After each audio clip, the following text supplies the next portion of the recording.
दोस्तों, एसआईपी का नाम सुनते ही ज्यादातर लोग सोचते हैं, अरे ये तो सबसे आसान तरीका है इन्वेस्टिंग का। हर महीने थोड़े पैसे डालो और आराम से बैठ जाओ। हाँ, ये बात सही भी है, लेकिन सच ये है कि एसआईपी में भी लोग ऐसी ऐसी गलतियां कर देते हैं कि सालों की मेहनत बेकार हो जाती है। आज मैं आपको बताऊंगा कि एसआईपी में लोग सबसे आम गलतियां कौन सी करते हैं, ताकि आप उनसे बच सको और अपने पैसे को सही जगह बढ़ा सको। और हाँ, बीच बीच में थोड़ी मजाक मस्ती भी होगी, क्योंकि बोरिंग लेक्चर तो बैंक वाले भी दे देते हैं। सबसे पहली और सबसे बड़ी गलती, शॉर्ट टर्म सोचना। भाई, एसआईपी कोई 2 मिनट की मैगी नहीं है कि डालते ही तैयार हो जाए। एसआईपी हमेशा लॉन्ग टर्म का खेल है। लेकिन लोग क्या करते हैं, 2 से 3 महीने एसआईपी की मार्केट गिरी और बोले अरे इसमें तो घाटा हो रहा है, फिर एसआईपी बंद कर दी।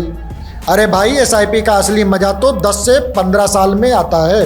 अगर आप शॉर्ट टर्म सोचोगे तो एसआईपी आपके लिए काम नहीं करेगा। और दूसरी बड़ी गलती, मार्केट गिरते ही डर जाना। अब सोचो, जब सेल लगती है तो हम सीधे माल भाग जाते हैं। 50% ऑफ देखकर खुशी खुशी सामान खरीद लेते हैं। लेकिन जब स्टॉक मार्केट में सेल लगती है, यानी दाम गिरते हैं, तो लोग डर के मारे एसआईपी बंद कर देते हैं। भाई, यही तो टाइम है ज़्यादा यूनिट लेने का। फ्यूचर में वही यूनिट आपको डबल ट्रिपल रिटर्न देंगे। तो याद रखो, मार्केट गिरना एसआईपी वालों के लिए ऑफर पीरियड है। तीसरी गलती, बहुत सारी एसआईपी शुरू कर देना। कुछ लोग इतने एक्साइटेड हो जाते हैं कि जहां देखो वहीं एसआईपी खोल ली। दोस्त बोला मैंने इस फंड में एसआईपी की, उसने भी कर ली। रिश्तेदार बोला ये फंड बेस्ट है, वहाँ भी कर दी। और आखिर में होता ये है कि 10 से 15 एसआईपी चल रही है और खुद को भी याद ही नहीं है कहाँ कहाँ पैसा रखा है। भाई, एसआईपी लॉटरी नहीं है कि हर टिकट खरीद लो। क्वालिटी चुनो, क्वांटिटी नहीं। 3 से 4 अच्छे फंड काफ़ी हैं। और चौथी गलती करते हैं आप लोग, रिटर्न देखकर दौड़ लगाना। किसी फंड ने पिछले साल 40% रिटर्न दिया तो ये लोग उसी के पीछे भागते हैं। भाई, हर साल दिवाली थोड़ी ना होती है। पिछले साल रिटर्न हाई था, इसका मतलब ये नहीं कि हमेशा हाई रहेगा।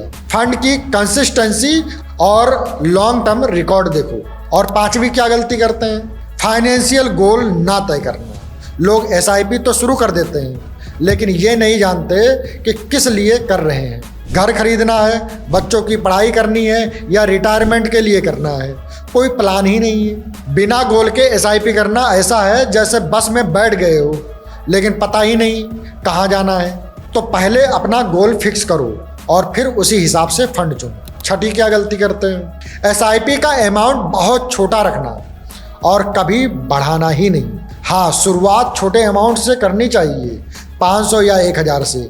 लेकिन सैलरी बढ़ने के साथ एसआईपी भी बढ़ानी चाहिए।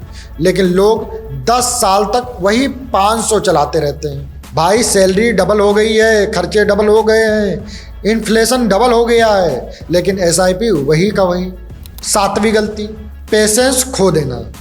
एसआईपी में पेशेंस सबसे बड़ी चीज़ है। मार्केट कभी ऊपर जाएगा, कभी नीचे आएगा।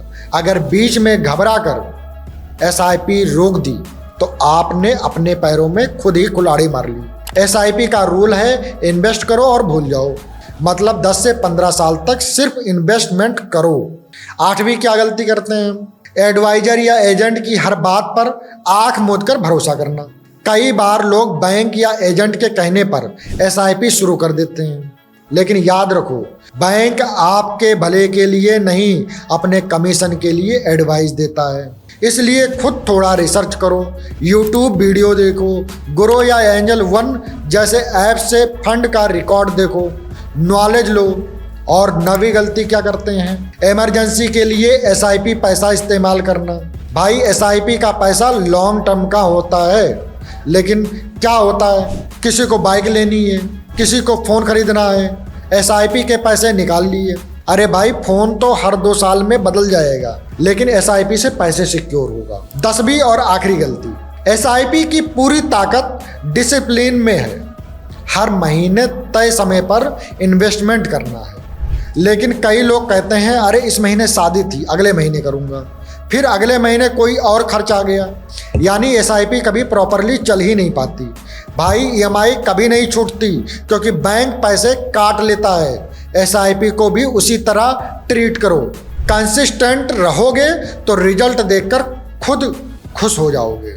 तो दोस्तों, अब आपको पता चल गया होगा कि एसआईपी में लोग सबसे ज़्यादा कौन कौन सी गलतियां करते हैं।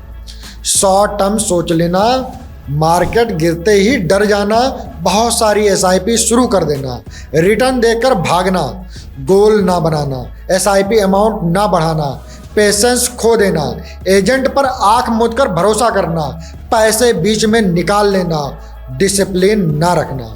अगर आप इन 10 गलतियों से बच गए तो आपकी एसआईपी जरूर सक्सेसफुल होगी और आपको वही फाइनेंशियल फ्रीडम देगी जिसका आप सपना देख रहे थे। तो अब बताइए, आपने इसमें से कौन सी गलती की है?